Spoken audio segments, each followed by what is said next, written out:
warahmatullahi wabarakatuh. Tuntutan akan pelayanan publik yang prima menjadi suatu hal yang sangat mendesak dilaksanakan di semua sektor kehidupan, mulai dari kesehatan, pendidikan, pekerjaan, dan sebagainya. Pelayanan publik tidak hanya dituntut supaya mudah, tetapi juga cepat, cermat, transparan, dan murah. Pelayanan adalah suatu kegiatan atau urusan kegiatan yang terjadi dalam interaksi langsung antar seorang dengan orang lain atau mesin secara fisik dan menyediakan kepuasan pelanggan. Sedangkan pengertian publik adalah sejumlah manusia yang memiliki kebersamaan berpikir, perasaan, harapan, dan tindakan yang benar dan baik berdasarkan nilai-nilai norma yang mereka miliki.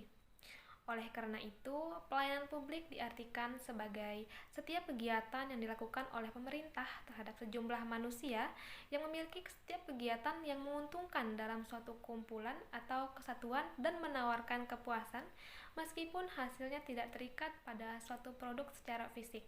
Pelayanan publik didefinisikan sebagai kepercayaan publik. Warga negara berharap pelayanan publik dapat melayani dengan kejujuran dan pengelolaan sumber penghasilan secara tepat dan dapat dipertanggungjawabkan kepada publik. Pelayanan publik yang adil dan dapat dipertanggungjawabkan menghasilkan kepercayaan publik. Dibutuhkan etika pelayanan publik sebagai pilar dan kepercayaan publik sebagai dasar untuk mewujudkan pemerintah yang baik. Unsur-unsur pelayanan publik adalah sebagaimana disebutkan pada pasal 1 ayat 1, yaitu terdiri dari yang pertama, kegiatan atau rangkaian kegiatan, yang kedua, dilakukan dalam rangka pemenuhan kebutuhan pelayanan sesuai dengan peraturan perundang-undangan, yang ketiga, untuk setiap warga negara dan penduduk, yang keempat, berupa barang, jasa, dan atau pelayanan administratif, yang kelima, disediakan oleh penyelenggara pelayanan publik. Penyelenggara negara yang dimaksud dalam undang-undang ini adalah setiap institusi penyelenggara negara, korporasi, lembaga independen yang dibentuk berdasarkan undang-undang untuk kegiatan pelayanan publik, dan badan hukum lain yang dibentuk semata-mata untuk kegiatan pelayanan publik. Baik, jadi di sini saya akan menjelaskan mengenai materi yaitu kategori pelayanan publik. Pelayanan publik meliputi segenap hajat hidup masyarakat Indonesia sebagaimana yang tercantum di dalam pasal 27 ayat 1 dan 2 Undang-Undang Dasar tahun 1945 amandemen, yang dimana menyatakan bahwa setiap warga negara bersamaan kedudukannya di dalam hukum dan pemerintahan, serta wajib menjunjung tinggi pemerintahan itu dengan tidak ada kecualinya. Tiap-tiap warga negara berhak atas pekerjaan dan penghidupan yang layak bagi kemanusiaan.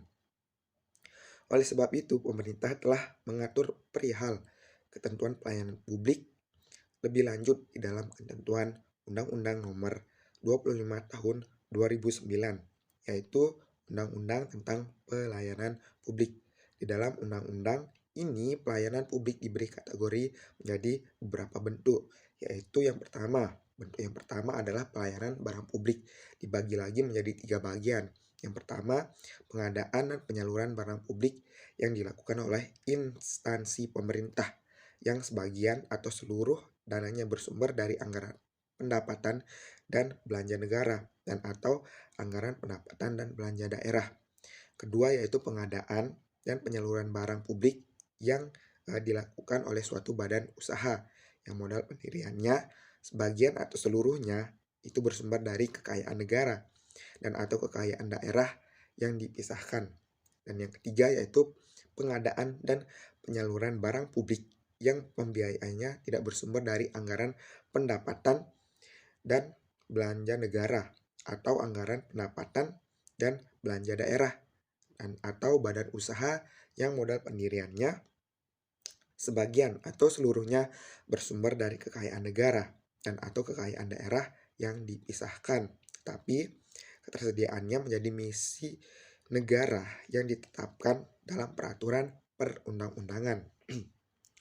Bentuk kedua yaitu atau kategori kedua yaitu pelayanan jasa publik, di mana meliputi 3 bagian. Yang pertama yaitu penyediaan jasa publik oleh instansi pemerintah, Kedua yaitu penyediaan jasa publik oleh suatu badan usaha yang modal pendiriannya sebagian atau seluruhnya itu bersumber dari kekayaan negara dan atau kekayaan daerah yang dipisahkan.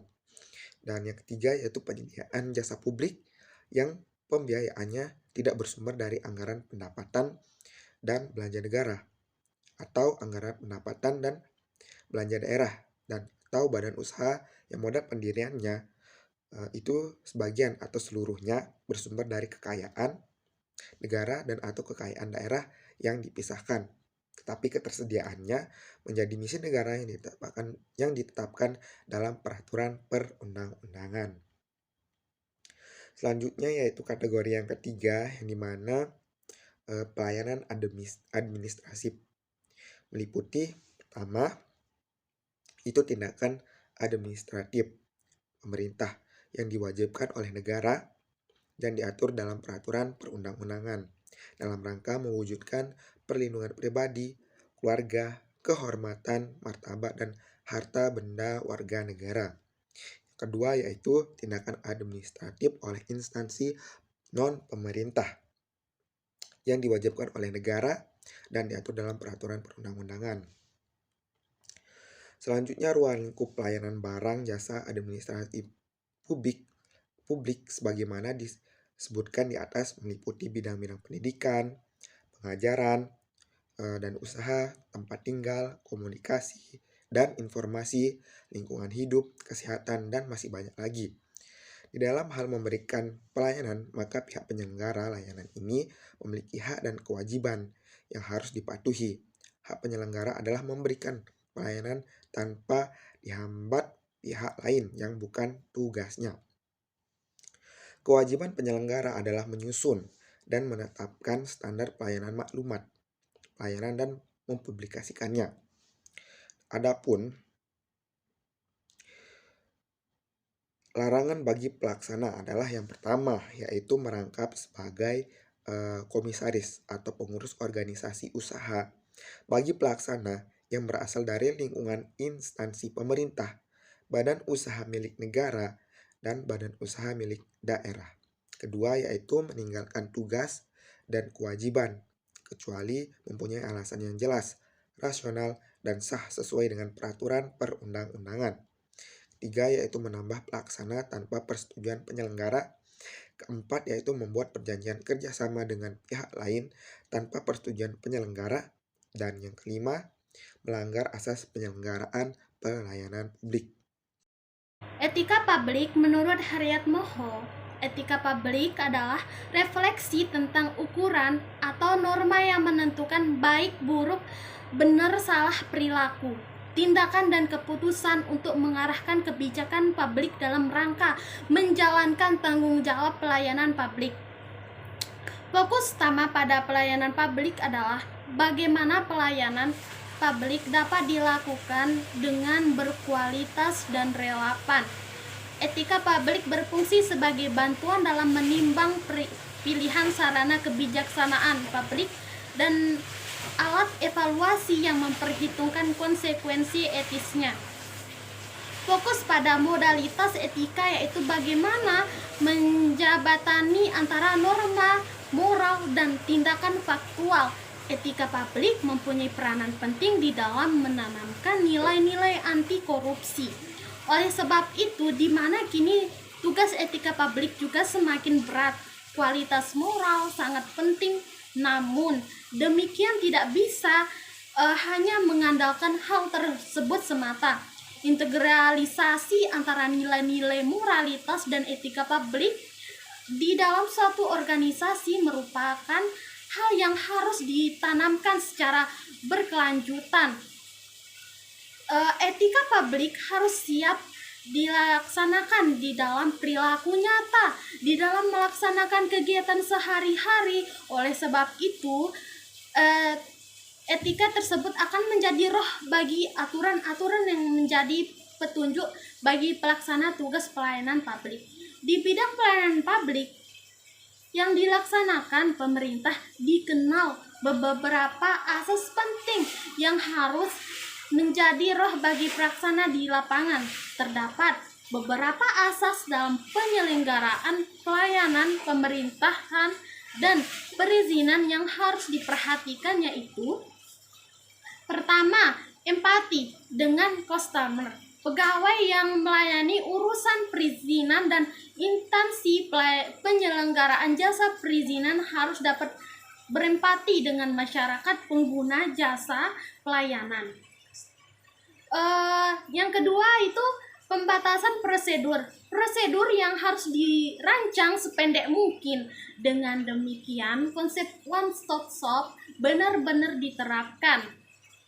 Yang ketiga itu kejelasan tata cara pelayanan. Tata cara pelayanan harus didesain sederhana mungkin dan dikomunikasikan kepada masyarakat pengguna jasa pelayanan.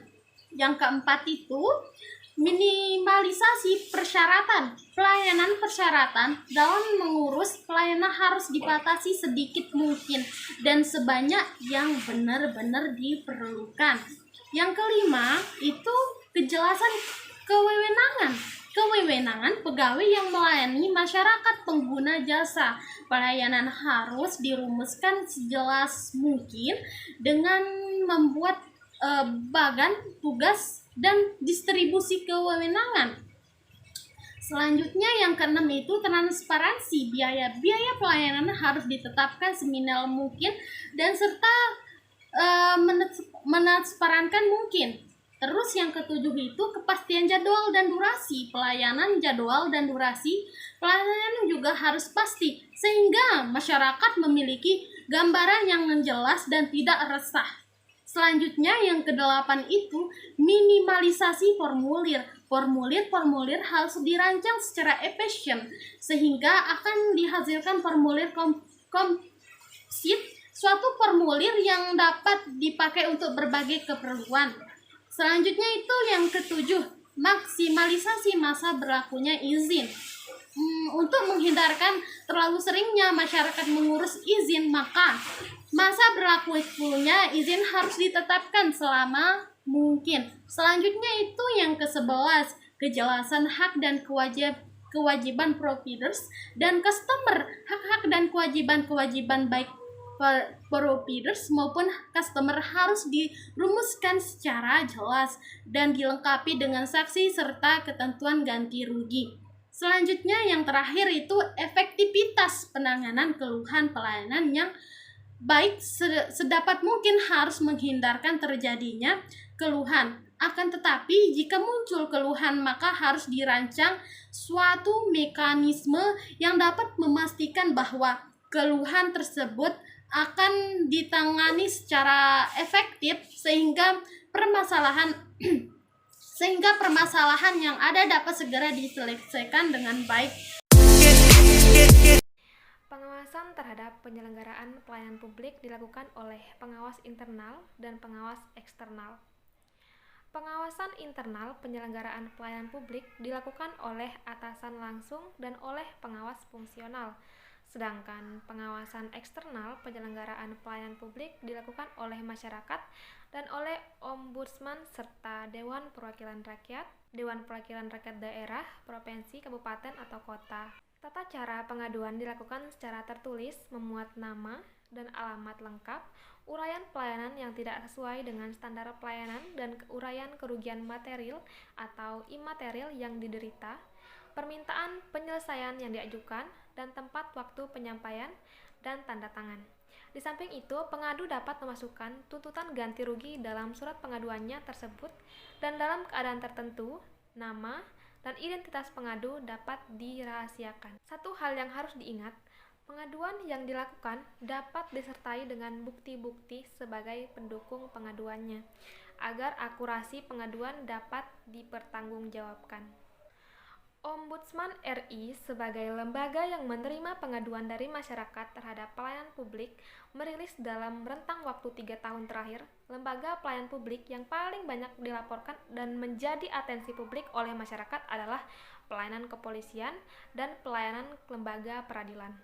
KPK dalam keterangan pers pada akhir tahun 2017 menyatakan bahwa pelaku tindak pidana korupsi dari pejabat instansi pemerintah dimulai dari eselon 1 hingga 4, yakni sebanyak 43 perkara, sementara 27 perkara melibatkan pejabat swasta dan 12 perkara melibatkan bupati atau wali kota. Anggota DPR atau DPRD dalam 20 perkara yang ditangani KPK pada tahun 2017. Korupsi yang terjadi pada sektor pelayanan publik sangat beragam contoh. Yang paling sering dijumpai adalah markup anggaran pengadaan, pungli pada penerimaan siswa baru, penunjukan rekanan pada proyek-proyek pemerintah, pengurusan perizinan, dan lain-lain. Pelayanan publik merupakan salah satu sarana negara untuk memberikan jaminan kesejahteraan dan kenyamanan bagi warga negaranya. Oleh sebab itu, membangun, memelihara, dan menjaga sistem pelayanan publik dari perilaku korup merupakan keharusan. Untuk dapat membersihkan sistem pelayanan publik dari perilaku korup, penting untuk menghubungkan strategi atau upaya pemberantasan korupsi dengan melihat berbagai karakteristik dari berbagai pihak yang terlibat serta lingkungan di mana mereka bekerja atau beroperasi.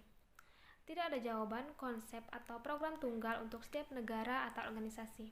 Ada begitu banyak strategi, cara, atau upaya yang kesemuanya perlu disesuaikan dengan konteks, masyarakat, maupun organisasi yang dituju. Setiap negara, masyarakat, maupun organisasi perlu mencari cara mereka sendiri untuk menemukan solusinya. Menciptakan pelayanan publik yang lebih adil dan berkualitas dibutuhkan perubahan pada berbagai aspek termasuk peraturan, struktur, paradigma, serta kultur, dan membutuhkan waktu yang tidak sedikit. Dalam konteks mewujudkan good governance, perubahan yang dimaksud dapat dilihat melalui strategi sebagai berikut. Pertama, pelayanan publik adalah hubungan yang nyata antara negara dengan warganya di luar pemerintah dalam pelayanan publik. Oleh sebab itu, idealnya, interaksi ini dapat menjamin pemerintah sebagai penyedia layanan memberikan pelayanan terbaik bagi warganya. Kedua, pelayanan publik adalah pengejawantahan prinsip-prinsip good governance. Ketiga, pelayanan publik dapat dilihat sebagai wadah interaksi semua kepentingan yang berada di dalam negara. Pemerintah sebagai wakil dari negara, masyarakat, dan mekanisme pasar memiliki kepentingan terhadap pelayanan publik yang lebih baik. Dukungan dari masyarakat untuk terciptanya sistem pelayanan publik yang bersih dari perilaku koruptif juga penting untuk dikembangkan. Masyarakat sebagai pihak yang dilayani juga harus mampu mengembangkan perilaku anti korup, budaya antri, budaya saling menghormati, dan berani menolak hal-hal yang di luar ketentuan juga harus dikembangkan.